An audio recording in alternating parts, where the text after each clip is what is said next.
Hey guys, I want to show you how to edit in Photoshop like this. This is the after, this is the before, and how to do this also on Premiere Pro using LUTs and editing just by itself. So let's get into it. This is going to be mainly a color grading video, but if you guys want like how to edit, like crop stuff and things, just say that in the comments. So the first thing I like to do is make a copy of this layer. You could do you can press Control C, Control V, or if you want you could Alt click and then drag it there. So you can see the difference, like yeah, just see you progress.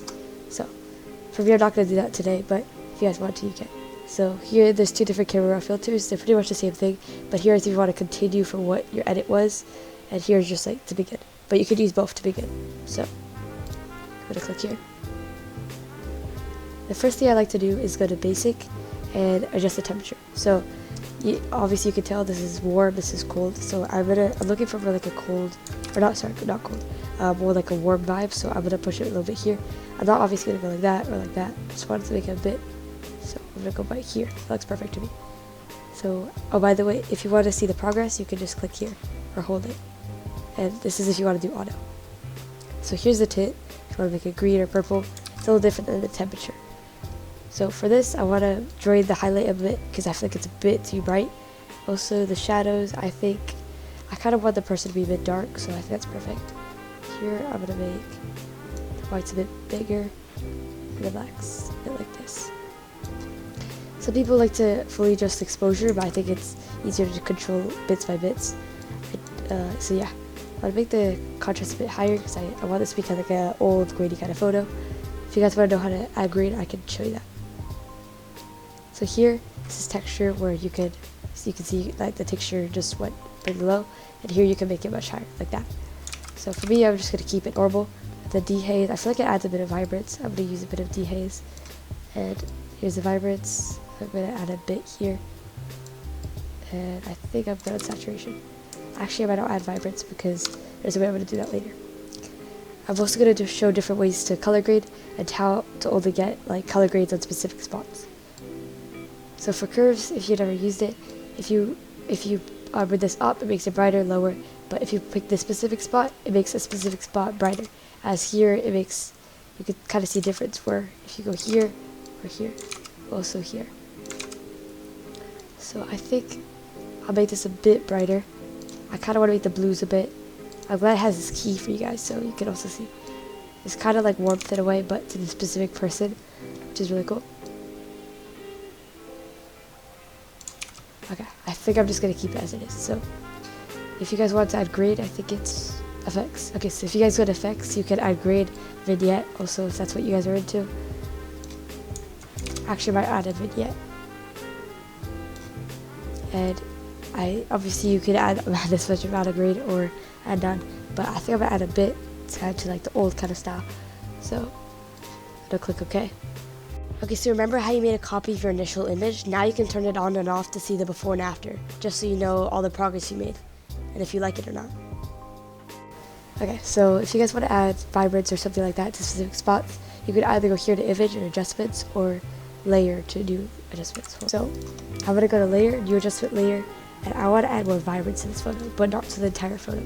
So you see, I like how the vibrance is to the sky, but I don't like it to the person. So I'm going to add about this much vibrance, and if you click on this white thing here, this white box, and press Control I on Windows, then it should make it a black box. And you can go here, and I'm gonna paint with white, because if you make it black, it's not gonna do anything. So if you do this, you can see how it added vibrance.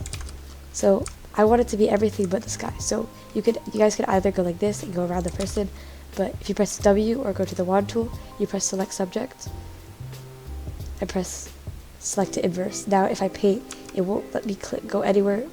It won't let me go on the character, but everywhere around it. As you can see in that here. That's what I want. You can still adjust if you want. So I might make it even a bit more. That's perfect. Okay. Oh wait, I don't know why that turned there. It's okay. Guys, if you want to flip it and go back because you made a mistake, just press this here.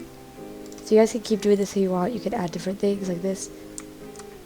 One thing I want to change is this part. I don't really like this thing, so I'm going to get rid of it. So if you oh sorry, so if you use the lasso tool here, to press L, put it here, you can drag this, make this shape. So as I was saying, if you make this shape, you can press, or you have to make sure you're selected on the real image, and then you press Shift, Delete. There's also other ways to do it. Oh, by the way, if it says that, you can press V and click, because a brush needs a smart object, so just press OK. There's definitely other ways to do it, but then press Shift, Delete, and Content Aware Fill. Make sure that's highlighted. This stuff doesn't really matter. I think it's already auto like that, so press OK. And that should work. If it doesn't work, there's other tools like you click here, right click. There's also a patch tool that pretty much kind of like makes it like that. It puts things together and makes it like that.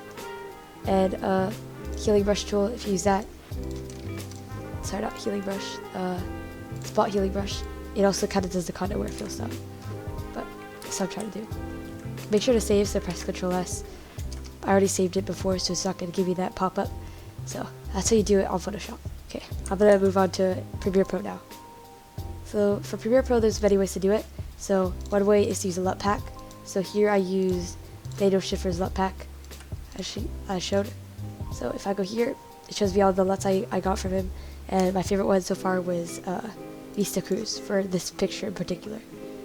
So, but if you don't want to use a LUT, that's okay. You don't have to. So I'm just going to click done just in case.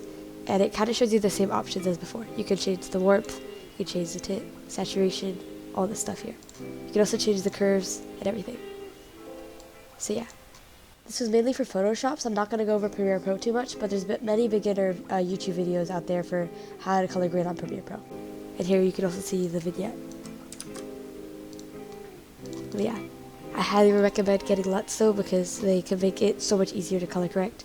Like I just clicked this, it chose that LUT and it picked that. Like if we have this LUT, we can get the analog LUT. But they all turned out pretty good. So yeah. So if you guys like this tutorial, please comment and I'll make another one depending on what you guys want it to be. Peace.